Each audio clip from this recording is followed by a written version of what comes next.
Vamos então à segunda parte do capítulo 6, que nos vai ocupar bastante tempo, porque é muito extensa e tem vários aspectos a considerar. Estamos então perante a realização do chamado jantar no Hotel Central, um dos grandes episódios da tal crónica de costumes de que temos vindo a falar. Este episódio, naturalmente, faz parte então da crónica de costumes e corresponde ao subtítulo do romance Episódios da Vida Romântica. São dois os objetivos centrais, que depois aos quais se pode acrescentar mais um ou outro, que presidem à realização deste jantar. O primeiro deles é prestar uma homenagem ao banqueiro Cohen. Ora, e quem tem essa brilhante ideia de homenagear o Cohen? Obviamente só poderia ser João da Yega. João da Yega apresta-se, pois, a realizar um cerimonial para homenagear o marido da sua amante. Acho muito bem, com certeza, por que não? O segundo grande objetivo, é traçar um retrato da sociedade lisboeta, nomeadamente das suas classes mais elevadas. Ora, além disso, este episódio também vai proporcionar o primeiro encontro, ou a primeira visão de Maria Eduarda por parte de Carlos da Maia. E então é em torno, essencialmente, destes três objetivos que se desenvolve o episódio.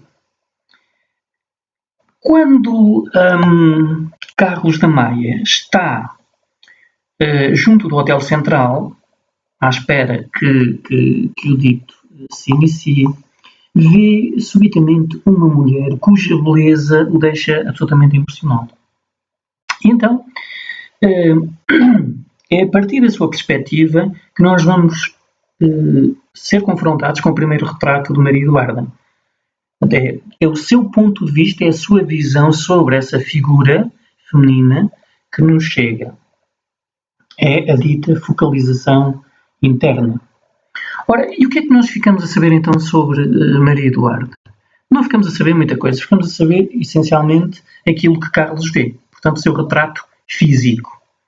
E desse do retrato físico destaca-se o facto de ser uma mulher alta, elegante, loura, o tal modelo da beleza feminina que se tem vindo a prolongar ao longo dos tempos, contraste que encontramos já, por exemplo, em Camões, pele branca, bem vestida, ricamente vestida,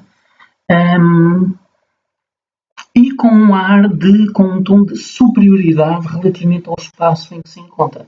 E essa ideia da superioridade é, de facto, um dos traços que marca a figura de Maria Eduarda. Por outro lado, note-se que esta caracterização deixa muitas coisas por saber. Por exemplo, nós não sabemos o nome dela. Não sabemos nada sobre as suas origens.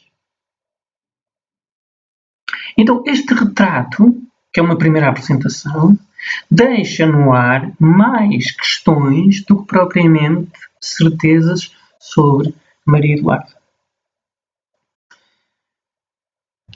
A este propósito entra em cena uma outra figura que vai ser muito marcante ao longo do romance, que faz parte da galeria dos tipos sociais, das personagens tipo, e que vai ter um papel bastante marcante lá mais para a frente. Estou a falar, obviamente, de uma figura chamada Dámaso Salcedo. Ora, Dámaso Salcedo aparece nesta parte do romance e vai despertar o interesse de Carlos porque afirma que conhece o casal a que pertence a tal figura feminina que Carlos da Maia acabou de ver pela primeira vez e de descrever. E esse casal são os Castro Gomes.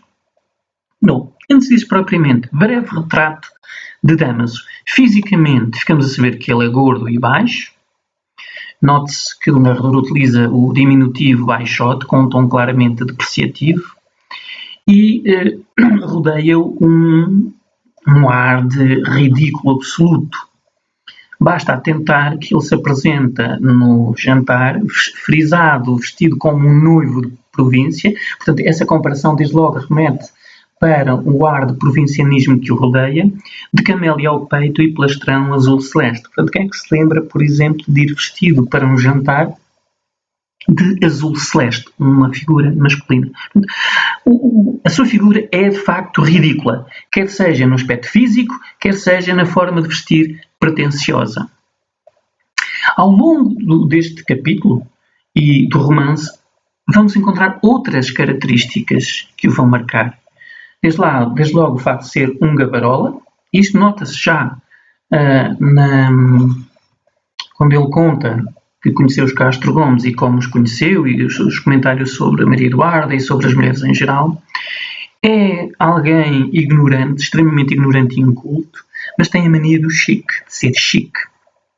E isso que o vai também aproximar de Carlos e persegui-lo, entre aspas, como um cachorrinho, procurando imitá-lo em todos os sentidos. A forma de vestir, o jeito de comportar, de estar, etc, etc. No entanto, há outros traços que deixam de ver aquilo que ele realmente é. Por exemplo, o facto da sua linguagem ser bastante deselegante, nomeadamente quando se refere às mulheres, pautada aqui além pelo talão. Seja como for, ele para já tem uma função utilitária, digamos assim. Porquê? Porque traz informações adicionais sobre a figura feminina que Carlos da Maia viu e que supostamente faz parte do tal casal Castro Gomes. E o que ele diz então é que tem uma filha, que se trata de alguém muito chique, por exemplo, tem criado quarto, governanta inglesa para a filha, viaja com mais de 20 malas, etc. Vem de Paris, onde supostamente vivem, e são brasileiros. Embora, diga Dama Salcedo, a senhora não tenha sotaque brasileiro, o que é bastante interessante. Já deixa algumas pistas no ar sobre o tal ar de mistério e de estranheza que rodeia Maria Eduarda. Damaso gaba-se de ter um tino em Paris, muito importante, declara ser sabedor da vida dos Castro Gomes, mas revela ao mesmo tempo a tal estupidez, a tal falta de inteligência, porque Ega dirige-se-lhe com alguma frequência de forma irónica e ele não percebe que o estão a tratar desse modo. Em síntese, Damaso Salcedo, o seu retrato é apresentado logo a seguir, praticamente a seguir ao de Maria Eduarda. Isso funciona também para estabelecer um contraste entre as duas figuras, entre a figura elegante, realmente chique, distinta de Maria Eduarda e a imagem cómica, caricatural de Damaso Salcedo. Como eu disse, ele é uma personagem tipo, um tipo social, portanto uma personagem plana, que não tem evolução psicológica ao longo do romance, e é o representante, entre outras coisas, do novo rico. Esta questão do novo rico sucede com muito boa gente, ainda hoje é assim, pessoas que vêm de um estrato social mais baixo, sem grande cultura, sem grandes estudos, que enriquecem, e essa riqueza, esse dinheiro, permite-lhes conquistar várias coisas, sobretudo a nível material, mas em termos intelectuais, em termos culturais, naturalmente fica sempre aquele vazio que é demonstrado sempre que têm de intervir. Portanto, Damaso não é uma figura saída do nada e que está longe da realidade. Entra-se então a seguir na realização propriamente dita do jantar. Durante o jantar vão ser discutidos vários temas. Temas esses que permitem então, por um lado, estabelecer um retrato da sociedade, certas camadas da sociedade lisboeta do segundo quartel do século XIX e, por outro lado, permite também traçar retratos, conhecer características, ideias, etc., de várias personagens. A primeira personagem a entrar em cena é relativamente nova para nós. Chama-se Tomás de Alencar e foi o grande amigo de Pedro da Maia. Portanto, não é estranho à família dos Maias. Aliás, ele próprio explica a sua influência, a sua ligação aos Maias, quando quando pormenoriza a Carlos da Maia a escolha do seu nome e lhe afirma que o pai, Pedro, tinha como intenção selecionar como nome Afonso, mas que foi confrontado com Maria Monforte, que escolheu, como sabemos, Carlos Eduardo, porque esse era o nome da personagem principal de uma novela romântica que ela andava a ler. E quem é que, digamos assim, forneceu, quem é que emprestou essa novela romântica? O nosso amigo Tomás de Alencar. Todo o seu retrato físico, que é traçado, e a própria linguagem, e depois há também parte do retrato psicológico, coincidem com os traços que definem o ser romântico. Reparem, fisicamente vestido preto, confere. Alto, confere. Magro, confere. Figura seca, confere. Olhos encovados, confere. O próprio narrador, para não nos deixar qualquer espécie de dúvida, utiliza esta expressão para caracterizar os seus bigodes. Longos, espessos, românticos. Portanto, fisicamente, Tomás de Alencar corresponde ao homem tipicamente romântico. De igual forma, a sua linguagem, arrastada, ateatrada, formal, reparem na forma como ele se dirige às outras pessoas, que supostamente são seus amigos, participantes do jantar, Vossa Excelência é o tratamento que lhes dedica. Portanto, é uma figura claramente romântica. E como bom romântico, é antiquado, é conservador, é retrógrado. É também ele uma personagem tipo porque representa o ultrarromantismo e, nesse sentido, é naturalmente um crítico, um feroz crítico do naturalismo e do realismo. Sucede frequentemente com as pessoas que, com a passagem do tempo, elas mudam a sua postura, mudam os seus comportamentos, mudam as suas ideias. Ora, Tomás de Alencar também não escapa a isso. Porquê? O realismo e o naturalismo abriram-se à sociedade e, portanto, retrataram alguns dos vícios, alguns dos aspectos mais negativos da sociedade contemporânea. Ora, isso deixava Tomás de Alencar profundamente incomodado, digamos assim. O que sucede é que aquilo que ele hoje critica no realismo e no naturalismo, que trata como pus, literatura doutrinária, excremento, etc., etc., tinha ele cultivado no passado, quer na literatura, quer sobretudo na sua vida pessoal. Portanto, ele é um falso moralista. É um falso moralista e é alguém que está completamente desfasado do seu tempo. E porquê que é um falso moralista? Bom, porque não tem outra arma de defesa. Como ele não consegue combater o realismo e o naturalismo de outra forma, então considera-o imoral porque não lhe resta mais nada. Só que, no passado, o que é que acontece? Reparem neste extrato que eu vou ler dos Mares. Um segundo. Pobre Alencar. O naturalismo, esses livros poderosos e vivazes, tirados a milhares de edições, essas rudes análises apoderando-se da igreja, da realeza, da burocracia, da finança, de todas as coisas santas, dissecando-as brutalmente e mostrando-lhes a lesão como a cadáveres no anfiteatro. É muito interessante esta parte. Aquilo que o narrador, que o Essa escreve. O realismo e o naturalismo procurava dissecar brutalmente, note-se o advérbio de modo, mostrando a lesão como a cadáveres num anfiteatro. Portanto, é o retrato que procura fazer da sociedade, um retrato que é quase científico. Continuando. Esses estilos novos, tão preciosos e tão dúcteis, apanhando em flagrante a linha, a cor, a palpitação mesma da vida. Tudo isso que eu, Tomás de Alencar, na sua confusão mental chamava a nova, caindo assim de chofre e escangalhando a catedral romântica sob a qual tantos anos ele tivera a altar e celebrar a missa, tinha desnorteado o pobre Alencar e tornara-se o desgosto literário da sua velhice. Ora, toda esta linguagem metafórica da catedral romântica, do escangalhar, etc., onde ele celebrar a missa, mostra que o ultrarromantismo, pelo menos em teoria, já tinha passado, estava fora de moda. Ao princípio reagiu.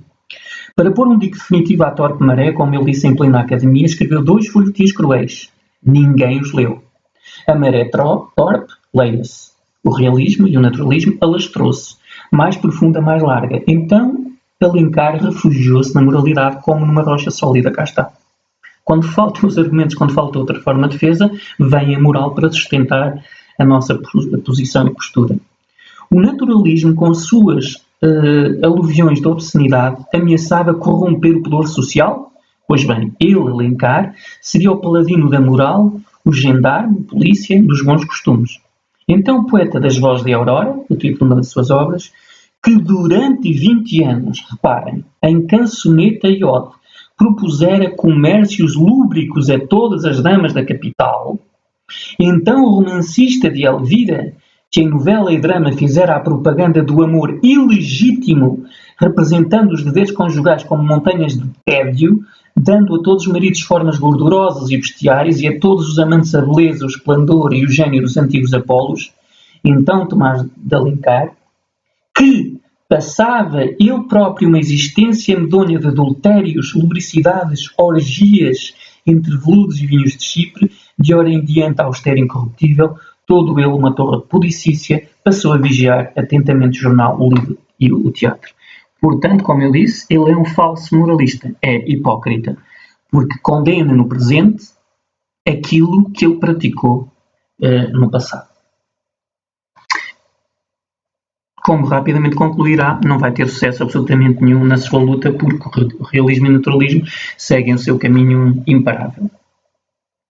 Ora, João da Ega intervém de seguida, porque ele é naturalmente um defensor do realismo e do naturalismo. Só que ele exagera essas teses realistas e naturalistas. Chega mesmo, nesse caminho de exagero, a defender que a literatura devia ser ciência, que as duas não deviam praticamente distinguir-se, não haveria distinção entre ambas. Reparem no outro extrato que eu vou ler. Assim atacado entre dois fogos, Ega trovejou. Note-se aqui a forma inovadora como essa, por exemplo, utiliza o verbo trovejou para mostrar que a voz dele foi elevada, foi forte, como um trovão. Continuando, justamente o fraco do realismo estava em ser ainda pouco científico, inventar enredos, criar dramas, abandonar-se à fantasia literária. Portanto, o Essa considerava que o problema do realismo e naturalismo é que ainda era pouco científico, ainda contava histórias, criava enredos, ainda tinha traços românticos. A forma pura da arte naturalista devia ser a monografia, o estudo seco de um tipo, de um vício, de uma paixão, tal qual como se tratasse de um caso patológico, sem pitoresco e sem estudo. Portanto, para ele, a obra de arte devia ser quase uma espécie de obra científica. Há duas posições que são bastante distintas comparativamente às duas anteriores. São as de Carlos da Maia e do seu amigo Kraft. Ambos têm traços comuns, porque, por um lado, recusam o ultrarromantismo de Alencar completamente. Mas, por outro lado, também recusam os exageros de João da Ega. Então, o que é que eles defendem? Por exemplo, Carlos defende de facto que o romance deve fazer a análise da sociedade. Esse mundo fadistas de faias parecia a Carlos merecer um estudo, um romance. E defende ainda que os caracteres só se manifestam pela ação. Portanto, nós só podemos ter acesso ao caráter de uma pessoa tendo conhecimento das suas ações, dos seus pensamentos, das suas ideias. O Ricardo Araújo Pereira tem algo que se pode aplicar aqui, que é o seguinte, embora noutra formulação. Diz ele que nós devemos, entre outras razões, dar total liberdade de expressão a qualquer pessoa, incluindo aqueles que são estúpidos, racistas, xenófobos, quer que seja. Porquê? Porque diz ele que se nunca os deixássemos falar, nunca saberíamos que o eram. Portanto, nunca saberíamos quão estúpidos, quão xenófobos, quão racistas eles eram. É um pouco aquilo que se pode aplicar aqui, enfim, mal comparando com esta afirmação de Carlos da Maia. Kraft, numa ligeira diferenciação, defende que a arte deve ser a idealização do que melhor há na natureza. Então, o que é que nós podemos retirar daqui? Podemos retirar, obviamente, que o narrador, vamos ler aqui, Eça de Queiroz, recusa em simultâneo estas duas concepções, quer o ultrarromantismo de Alencar, obviamente ele era realista e naturalista, mas também não defende as teses propriamente exageradas de João da Ega. O segundo tema discutido são as finanças. É um tema que também dá águas pela barba. As finanças têm 3 ou 4 princípios básicos. Ou melhor, dito de outra forma, o país, Portugal, sobrevivia na época à base de 2 princípios: os empréstimos ao estrangeiro e a cobrança de impostos. A questão que se levanta é a seguinte: ora, os mais foram publicados em 1888, nós estamos neste momento em 2020, tanto quanto me posso perceber. Qual é a diferença?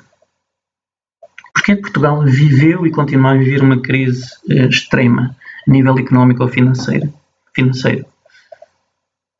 Durante os inícios deste século XXI, não continuámos a viver à base de cobrança de impostos elevadíssimos e de empréstimos que fazemos ao estrangeiro, pelos quais depois temos de pagar juros elevadíssimos? Portanto, passaram 140 anos, vamos dizer assim, vamos arredondar isto, 140, e os princípios económico-financeiros do país, pelo menos desses dois, são exatamente iguais. Exatamente iguais. João da Ega vê neste capítulo uma oportunidade para provocar uma revolução no país e mudar radicalmente a sua configuração. Ora, e daqui passamos para um outro tema, que é a decadência. A decadência nacional e a política. Este tema é introduzido porque, na sequência do anterior, da questão financeira, Cohen, como sabem, é diretor do Banco Nacional, já vimos isso numa ação anterior, apresenta aqui uma postura, ou tem uma postura aqui calculista e cínica. Porque se obviamente ele tem responsabilidade pelo cargo que desempenha, tem responsabilidades económicas e financeiras pelo cargo que desempenha, acaba por fazer como Pilatos, lavar as suas mãos e afirmar alegremente que o país vai direito para a bancarrota. Bancarrota, que foi exatamente aquilo que nós vivemos nos inícios da segunda década do século XX. E por isso é que tivemos todos estes cortes financeiros, etc, etc. Ega aproveita, aplaude as afirmações do Cohen e é um defensor acérrimo da bancarrota. Porquê? Porque diz ele que, havendo bancarrota, haveria uma revolução no país. E se juntasse a isso a invasão espanhola, então teríamos aqui o caldinho perfeito na sua visão. Porquê? Porque isso iria permitir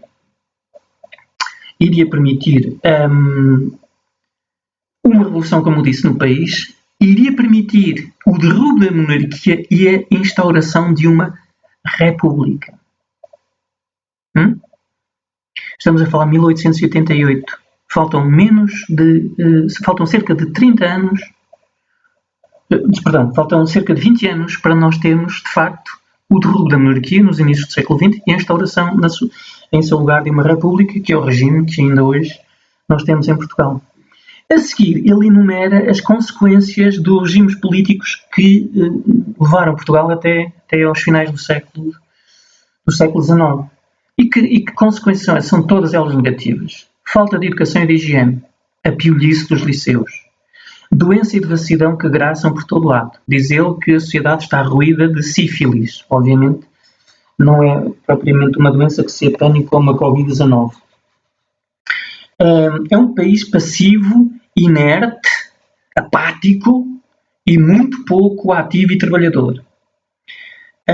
Falta-lhe coragem e falta-lhe dignidade. Quando ele afirma, perdemos o músculo, perdemos o caráter. É um país centralista. Lisboa é Portugal, fora de Lisboa não há nada. Ora, ainda hoje nós continuamos, e nós que vivemos no interior, continuamos a queixar-nos de que Lisboa de facto é o centro e o resto do país fica, desculpem a expressão, a ver navios. Nós não temos aqui grande qualidade de vida, não temos praticamente nada, o pouco que vamos tendo vai sendo encerrado lentamente, Enquanto em Lisboa, de facto, há todas as condições. E explicas porque é capital, pelo número de habitantes, etc, etc, mas não deixa de ser verdade. É mais um traço, juntando àqueles anteriores que eu já referi, que mostra como a situação de Portugal, quase século e meio envolvido, mantém muitas das características da época. Continuando, Hegel considera ainda que Portugal está dominado pela fraqueza física e moral, e basta atentar nessa comparação hiperbólica que eu transcrevi para se perceber qual é a sua opinião e como ele a vinca. Nova intervenção de Tomás de Alencar. Antes da intervenção de Tomás de Alencar, saltou-me aqui uma questão que é a seguinte. Esta argumentação de João de Hegel, que eu já vou novamente alencar, faz sentido em vários aspectos. Além daquilo que eu já disse, comparando a época do romance com a época que nós vivemos. Porque, reparem, ele defende que este esforço deve provir de uma ação coletiva e não individual. Por outro lado, este esforço de Portugal implica inteligência, implica estudo, implica responsabilidade coletiva. Em terceiro lugar, há aqui uma ideia de regeneração, de regenerar o país. Isto é, a bancarrota e a invasão espanhola farão com que o velho Portugal seja absolutamente arrasado e derrotado, enterrado, e se possa construir um Portugal novo, sério, inteligente, forte, decente, estudado, educado, civilizado. Aliás, espero não errar na citação, mas o próprio Hegel diz que nada regenera um país, nada regenera uma nação tão bem como uma valente tareia. E é isso que ele defende para a prática. Ora, apesar destes exageros de João de Hegel, há na sua intervenção notas e avisos muito importantes. Porque, reparem, 1888, embora, atenção, a ação de romance sabemos que decorre 13 anos antes, em 1875. Mas, alguns anos depois de 1875, da realização do jantar, o que é que nós temos? Portugal sofre o ultimato inglês, que traz consigo a ameaça de uma invasão, e, a 31 de janeiro de 1891, acontece a primeira tentativa de rolo da monarquia, que depois se vai confirmar em 5 de outubro de 1910. Portanto, os avisos de João de Hegel, as suas ideias,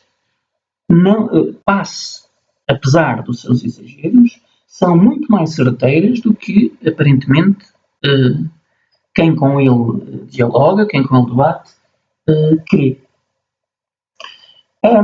O que é que acontece? Acontece que João de Hegel, como a maior parte destas personagens, é contraditório. Porquê? Ele, de facto, faz a defesa do estudo, do esforço coletivo. Mas o que é que ele faz na prática? Nada. Ele fala muito, mas ações são poucas ou nenhumas. E este é um dos problemas do país. Fala-se muito, mas faz-se muito pouco ou nada, rigorosamente. Então dizia eu que Tomás de Alencar intervém novamente, defende uma concepção do regime político lá no meio do seu devaneio romântico. No entanto, é curioso que uma das ideias que ele defende é a criação dos chamados Estados Unidos da Europa. Além daquela ideia, dessas ideias abstrusas do romantismo político, da República governada por gênios, é curioso que ele fala nos Estados Unidos da Europa, que no fundo é um pouco aquilo que a União Europeia constituiria, certo? Da qual fazemos parte, uma espécie de Estados Unidos da Europa. Obviamente que ele sim opõe à invasão espanhola, proclama o seu amor pela pátria, são características também tipicamente românticas, não é? O amor, a defesa daquilo que é nacional, o patriotismo, mas também ele mostra, mais uma vez, que é uma personagem contraditória, porque se por um lado diz que os seus contemporâneos não são talentosos, não têm talento, não é propriamente uma opinião muito sustentada interiormente, muito convicta, mas resulta do facto de esses conterrâneos, esses contemporâneos, foram seus antigos companheiros de farra, digamos assim, hoje em dia o desprezarem. E é, portanto, essa espécie de dor de cotovelo, esse despeito que o faz ter esta opinião e desprezar esses mesmos contemporâneos. Cohen defende, ao contrário de João da Ega, defende que, de facto, em Portugal há gente séria e honesta, entre a camada política dirigente. O João da Ega, e lá está este caráter muito particular, João da Ega defendia exatamente o contrário, ao ser confrontado com esta visão, com esta opinião de Cohen, atentando no facto de ele ser o esposo da Raquel Cohen, também se acobarda e diz, realmente também é capaz de haver gente séria, honesta. Considera Cohen que Alencar e Ega são exagerados, mas defende que se houvesse invasão ele financiaria, nomeadamente as armas e a artilharia que mandaria comprar na América. E juntamente com Ega organizariam a guerrilha. E se não quando, neste contexto, intervém novamente quem?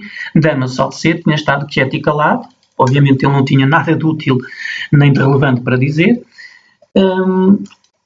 mas neste caso intervém para mostrar o seu lado de cobarde e quando afirma que se cedesse a invasão espanhola, raspava-se imediatamente para Paris. Se as coisas chegassem a esse ponto, se se pusessem assim feias, eu cá, à cautela, ia-me raspando para Paris. Portanto, é um cobarde. Fala, é um gabarola, mas no momento certo, quando tem de provar essa sua gabarolice, mostra exatamente aquilo que é um cobarde. A diferença entre o ser e o parecer. Nós queremos parecer uma coisa, mas somos outra. E quando somos confrontados com situações que nos obrigam a revelar quem realmente somos, deixamos transparecer todo o vazio da nossa postura desse tal parecer. Entretanto, o jantar vai decorrendo, vai caminhando para o fim, e subitamente estão eles quase a despedir-se, quando se começa a ouvir uma gritaria de um canto da mesa. O que é que está a acontecer? João da Ega e Alencar, já tocados pelo álcool consumido durante o jantar, vamos ser assim simpáticos, então diziam que João da Ega e Alencar, já tocados pelo álcool, começam a discutir novamente por causa da literatura e da crítica literária. Crítica literária é essa defendida por Alencar, baseada em 3 princípios. Ataques pessoais, preocupação sobretudo com questões formais, linguagem, etc., e não propriamente do conteúdo, da mensagem do texto, e absolutamente obcecado com o plágio, portanto com a cópia de outros autores e de outros textos. E a discussão vai subindo de tom, gradualmente, à medida que vão discutindo, vai subindo de tom.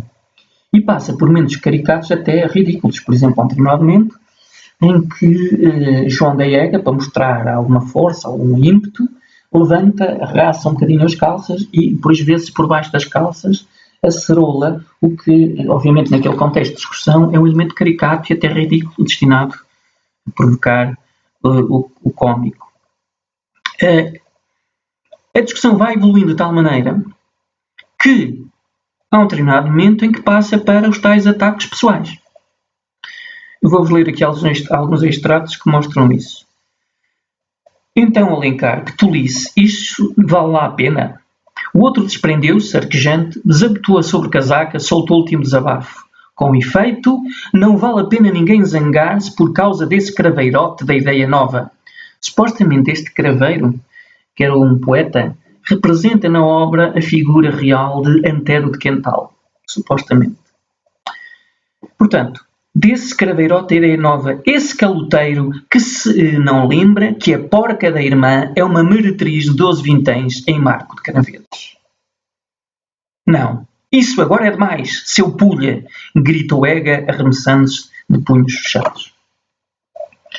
Ora, retomando a frase de Tomás de Alencar, esse craveirote da ideia nova, esse caloteiro que se não lembra que a porca da irmã é uma meretriz de 12 vinténs em Marco de Canaveses. Portanto, a porca da irmã é uma prostituta, para sermos simpáticos, de 12 vinténs em Marco de Canaveses. Isso é demais, seu pulha. Ora, isto não está nada, absolutamente nada distante daquilo que foi a famosa questão Coimbra. Aquela disputa literária entre a geração de 70, entre os jovens estudantes da Universidade de Coimbra e o grupo ultrarromântico reunido à volta de António Feliciano de Castilho, que começa por ser uma disputa literária, em que no início se discutem ideias literárias, mas rapidamente se passa para questões pessoais. Quando nós esgotamos os argumentos, quando estamos num duelo, num debate, e o debate vai subindo de tom, vai se tornando mais quente, e se esgotam os argumentos, é muito fácil passar, digamos assim, a linha traçada e entrar pelo campo pessoal. Ora, na questão Coimbra foi isso que sucedeu. A partir de determinada altura, a geração de 70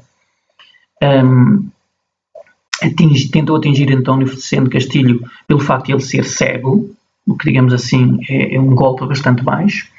E mais do que isso, na parte final da questão Coimbra, esteve marcado um duelo entre Antero de Quental, da geração de 70, e Ramalho Ortigão, na altura ainda ligado ao grupo ultrarromântico, que depois foi cancelado quase à última hora. Neste caso aqui dos Maias, João Dega e Kraft chegam quase, não chegam propriamente, chegam quase ao confronto físico, portanto a trocar uns golpes de karatê e uns sopapos implicados. Isto mostra o quê? Isto mostra, mais uma vez,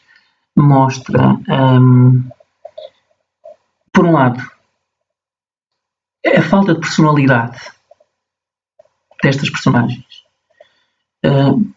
Porque Alencar muda de opinião, como disse há pouco, quando o Coan assim o pretende. Ega muda de opinião, portanto, Alencar e João Dega mudam ambos de opinião quando o Coan o pretende. Damaso, que tem como divisa da sua vida, digamos assim, a expressão sou forte, quando confrontado com a invasão espanhola e, portanto, a necessidade de defender a pátria, aponta ao caminho óbvio, fuga, foge cobardemente. A segunda questão, esta disputa entre ultrarromânticos e naturalistas que nós vemos aqui no episódio do Jantar do Hotel Central é um reflexo da questão Coimbra. É a tradução em termos literários do romance da questão Coimbra. Em terceiro lugar, a sociedade portuguesa está dominada pela cobardia, olhe-se para Damaso, e pela falta de coragem. E diz o narrador que estes traços vão desde o rei até aos funcionários da secretaria. Quarto lugar, a falta de cultura, a falta de sabedoria, a falta de saber estar, a falta de civismo destas classes, que supostamente são as classes mais destacadas, com duas exceções, Carlos da Maia e Kraft. Quinto lugar, a visão que é dada do exército, que eu não foquei, mas que é muito interessante. Quando se fala da invasão, diz sobre o exército que é absolutamente indisciplinado, que os soldados são absolutamente indisciplinados, são física e moralmente fracos. E dá-se como exemplos o facto de um regimento do exército, depois de 2 dias de marcha, provavelmente ter de dar entrada em massa no hospital, que não estão preparados para isso. E também um episódio ocorrido com um marujo sueco que, ao murro e ao pontapé, desbaratou uma companhia de soldados portugueses. Em síntese, o que é que nós temos aqui? Temos um episódio, o primeiro grande episódio da Crónica de Costumes, que caracteriza as classes mais elevadas da sociedade lisboeta da segunda metade do século XIX, que mostra muito do que é o ser português, que ainda hoje nos caracteriza enquanto povo no seu coletivo, e que traça um quadro de revolução próxima que, de facto, se vai concretizar, tendo, no entanto, em conta que esse quadro de revolução não vai ter os efeitos desejados, porque Portugal vive até 1974, desde a instauração da República, 1910, vive um período conturbado, tendo inclusive atravessado uma ditadura, comandada, como sabemos, por António de Oliveira Salazar. 4 personagens tipo se destacam, 2 delas já conhecemos, 2 delas são novas. A primeira, que é nova, é Damaso, que apresenta a cobardia, a vaidade, a adulação, o pedantismo, a falta de requinte, a falta de educação, a falta de saber estar. A outra nova é Tomás de Alencar, que representa, enquanto personagem tipo, o ultrarromantismo, que é um patriota, que é sentimental, mas também possuidor de uma mentalidade retrógrada e passadista, e que vê a ameaça espanhola como um perigo para a independência nacional e esquece como o país está completamente adormecido, se calhar nem dava para a invasão espanhola. Depois Kraft, que mais uma vez é o símbolo da educação e da cultura britânica, que mostra ser possuidor de um caráter reto, que é correto, que observa de forma impassível este jeito de ser português, rasca, baixo, que facilmente descamba para ataques pessoais, mas da mesma forma também rapidamente faz as pazes, é um pouco quase como as crianças. Quando nós somos pequeninos, com 3, 4 anos, neste instante estamos a arranhar-nos uns aos outros e empurrar, e daí a 10 segundos já estamos todos amiguinhos outra vez a brincar em conjunto. Estas personagens quase se comportam da mesma forma. E a quarta personagem tipo é Jacob Cohen, o homenageado do jantar, que é um judeu, que é calculista e cínico e procura implementar esses conceitos à economia e às finanças do país.